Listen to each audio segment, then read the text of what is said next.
Assalamualaikum warahmatullahi wabarakatuh. Halo teman-teman semua, kami mahasiswa Universitas Muhammadiyah Profesor Dr. Hamka, Fakultas Keguruan dan Ilmu Pendidikan, Program Studi Pendidikan Bahasa Inggris semester 4. Saya Cynthia Triana dan 3 teman saya. Saya Binti Saharaufi. Saya Nur Indah Fitria Ningrum. Dan saya Satya Budi Nugroho. Pada kesempatan kali ini, kami telah melaksanakan kegiatan pengenalan lapangan persekolahan atau PLP 1, yaitu berupa wawancara dengan pihak sekolah. Dan sekolah yang kami tuju adalah SMA Negeri 88 Jakarta. Pada wawancara kali ini, kami berkesempatan untuk mewawancarai 3 narasumber, yaitu Bapak Nasib Joko Utomo selaku Kepala Sekolah SMA Negeri 88 Jakarta, kemudian Ibu Elidona Syahaan selaku Guru Mata Pelajaran Bahasa Inggris SMA Negeri 88 Jakarta, dan Saudari Keisha Mariska selaku mantan Ketua MPK SMA Negeri 88 Jakarta periode 2019. Berikut adalah laporan hasil wawancara yang telah kami lakukan. Untuk mengawali pembicaraan hari ini, pertama-tama kami ingin bertanya mengenai bagaimana struktur organisasi yang ada di SMA Negeri 88 Jakarta ini, Pak? Struktur organisasinya sama dengan sekolah lain, yaitu merupakan struktur organisasi gabungan antara struktur organisasi sistem komando dan sistem staf gitu ya. Jadi dimulai dari saya sendiri sebagai kepala sekolah, atasan kita itu ada namanya Kasubin, dan ya lagi ada dinas pendidikan gitu ya. Nah, di bawah saya ada Kasubag TU yang dalam hal ini dijabat oleh Pak Daryadi, dan karena jumlah kelasnya hanya 16, maka wakilnya cuma 3, wakil Sapras merangkap humas, wakil siswaan, dan wakil bidang kurikulum. Nah, di masing-masing itu mereka punya staf, dan mereka bisa langsung memberikan perintah kepada guru dan karyawan. Terus untuk ke anak-anak di bawah kesiswaan itu ada organisasi OSIS.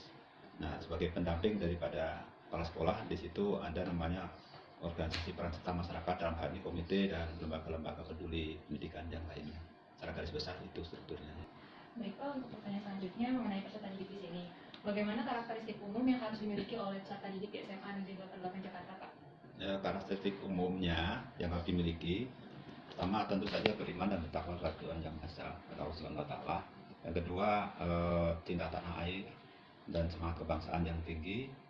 Yang berikutnya tentu saja hal-hal yang terkait dengan kedisiplinan. Ya, kita mempersiapkan anak-anak biar siap nanti bergaul, berkomunikasi, bekerja sama, dan punya kepedulian sosial di masyarakat pada umumnya. Lalu Pak, dalam penerapan tata tertib, apakah ada bentuk sanksi yang diberikan berbeda bergantung pada pelanggaran yang dilakukan, Pak? Ya, tentu misalnya kalau pelanggaran yang berat ya, membullying ya, melakukan pembullying, itu langsung orang tua dipanggil gitu, panggil untuk diselesaikan masalahnya. Kita gali penyebab mereka senang melakukan bullying. Selama ini anak-anak yang senang melakukan bullying itu umumnya di rumah juga sedikit banyak ada terbiasa membuli atau dibully oleh orang-orang terdekat mereka gitu. Tapi kalau pelanggarannya ringan, saya terlambat ya, kita sampai 3 kali baru orang tua dipanggil gitu. Kalau sampai diskor itu, kalau sudah orang tua dipanggil 3 kali nggak mempan juga, kita skor, cuma beda dengan sekolah lain. Kalau sekolah lain kan hanya diskor gitu aja, nggak boleh masuk. Tapi kalau di sini diskor sambil dikasih buku penghubung. Jadi kegiatan apa di rumah ditulis, dan tiap hari orang tua atau anak itu sendiri wajib menuliskan nasihat yang diberikan oleh orang tua. Kalau itu kosong, skornya tambah lagi gitu. Lalu selama masa pandemi ini, seperti apa Pak bentuk pelaksanaan dari ekstrakurikuler tersebut? Kalau yang jumlahnya pesertanya relatif bareng gitu ya, itu hanya dilatih lewat meeting, terus nanti mereka ngirim foto, dia praktekin, fotonya dikirim. Tapi untuk kegiatan-kegiatan yang jumlahnya nggak terlalu banyak, misalnya musik gitu ya, tetap datang latihan nggak apa-apa. Terima kasih atas waktu yang telah diberikan. Semoga Bapak sehat selalu selama masa pandemi ini, Pak. Amin.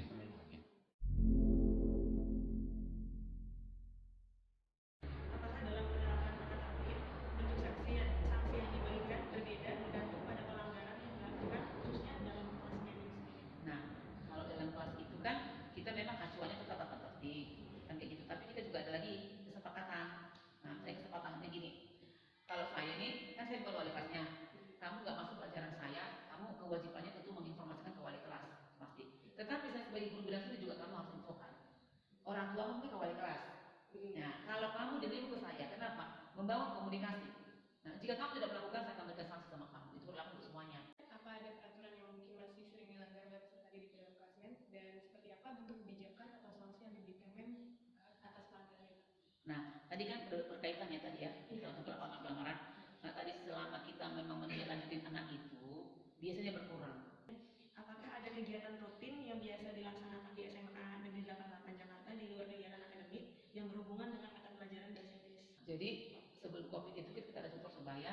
Jadi kalau saya guru-guru terserah deh. Kalau saya lakukan sebelum pun ada dilaunchingkan ini oleh kepala sekolah. Jadi saya itu maunya mereka itu pulang sekolah, tugas sekolah mereka dikerjakan di sekolah. Selama pandemi ini bagaimana bentuk pelaksanaan KBM di kelas itu? Atau apakah berfokus pada pemberian tugas atau diskusi kelompok melalui Materi langsung saya bagi, cari PPT-nya dan sebagainya, share. Nanti di grup, pelajari dulu, kita datang itu tinggal bahas. Nah, jadi tinggal bahas kan, udah gitu, nah ini kita bahas nih. Kamu udah paham? Lalu dia bahas lagi kan ke kelasnya, ke grup yang lain. Nah, baru saya kan sekali seminggu Google Meet-nya. Nah, kayak ini Google Meet mereka tugas sekarang.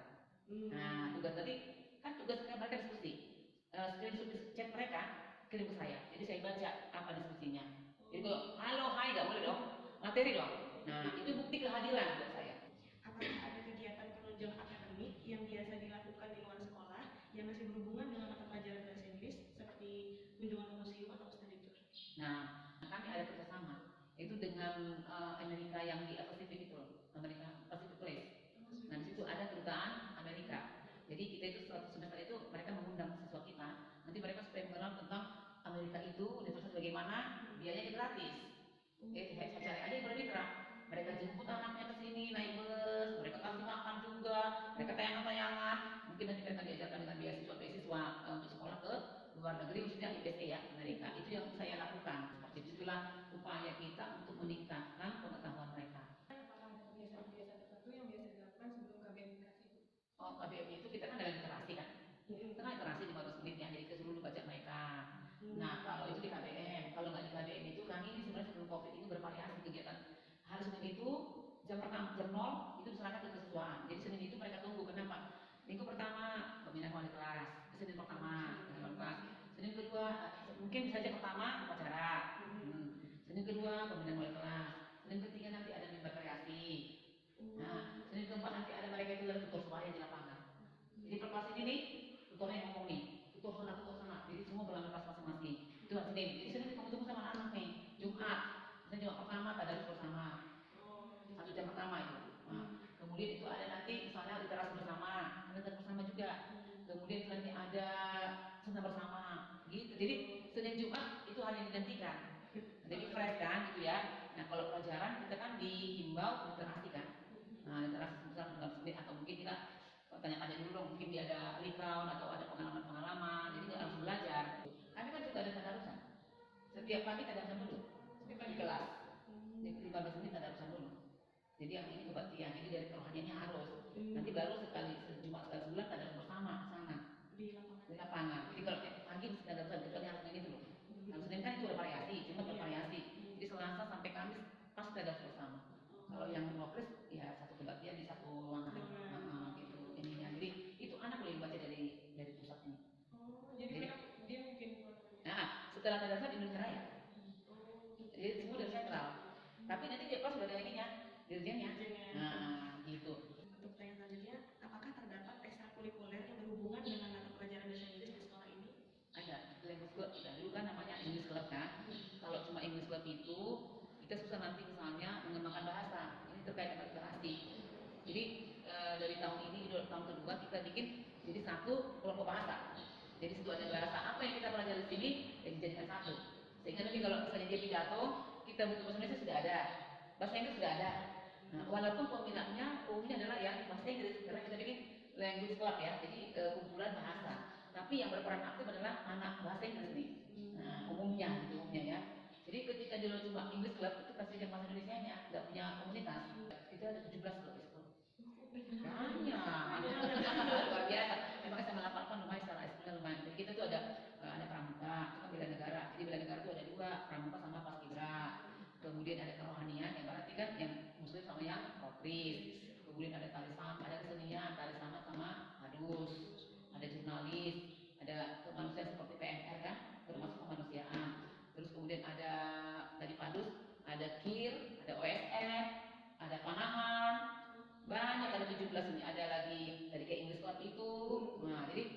jadi banyak. Dan semua itu mereka itu harus berperan aktif. Jadi pramuka wajib nih, wajib, nggak boleh ini ini kan ekskul wajib. Kemudian wajib lagi rohanian, wajib dong. Yang roh masuk rohis, yang roh masuk rohis. Baru pilihan yang tadi, yang dia masuk olahraga kita banyak. Ada futsal, basket, badminton, bulu tangkis, ada olahraga tradisional, ada basket, ada senam. Coba. Olahraga itu olahraga tradisional. Jadi setiap ada perlombaan oleh pemerintah, misalnya seperti bakpia segala macam kita ngambil kan. Jadi nama olahraga. Nah, gitu. 17 ekskul kan. Iya, terima kasih atas waktu dan kesempatan yang telah diberikan. Semoga sehat selalu dan Amin. semangat. Iya, 4 tahun lagi saya pensiun.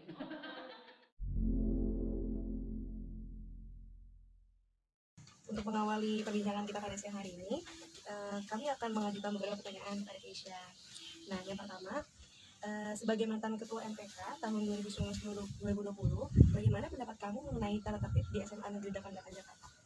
Kalau untuk tata tertib di SMA Negeri 88 Jakarta itu lumayan cukup ketat ya Kak kalau menurut saya, apalagi kalau misalnya ini kan baru gimana ya Kak, mungkin kita buat ke jenjang selanjutnya, jadi kayak kita tuh lebih dilatih disiplinnya di sini.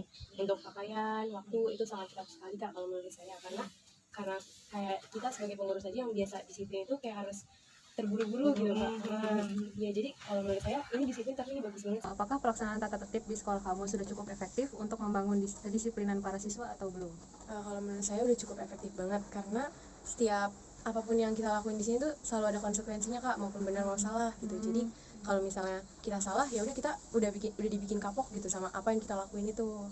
Jadi sekalipun anak organisasi pun kalaupun telat atau melanggar disiplin tetap dapat sanksi Iya, ya? tetap dapat, dan itu malah lebih berat dari siswa lainnya. Oh gitu, karena kalian punya tanggung jawab lebih di sini. Apakah ada program kerja yang terrealisasikan pada masa kepengurusan OSIS di tahun kamu? Program kerja itu ada, tapi yang terrealisasikan juga ada, kayak program kerja tahunan, turunan itu pasti ada.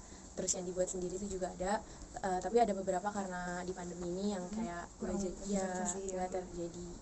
Kalau boleh tahu yang terrealisasi itu seperti apa contoh program kerjanya? Kayak misalnya kelas meeting, terus kayak program tahunan biasa gitu Kak.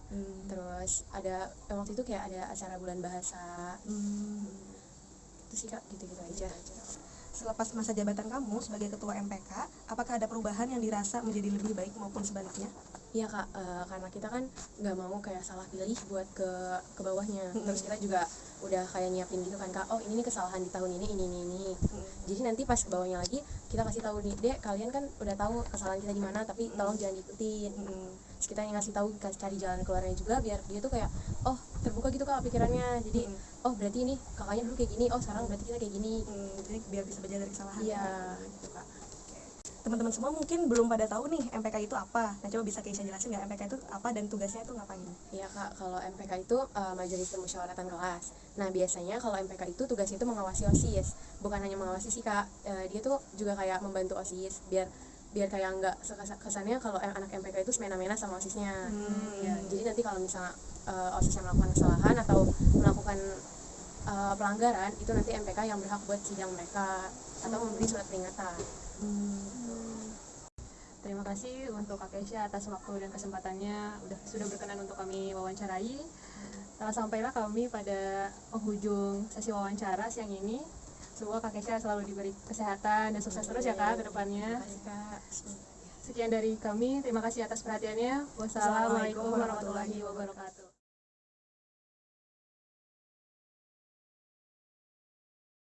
Sekian laporan hasil wawancara yang telah kami lakukan. Jangan lupa untuk Like, Komen. And subscribe. terima kasih. Wassalamualaikum warahmatullahi wabarakatuh.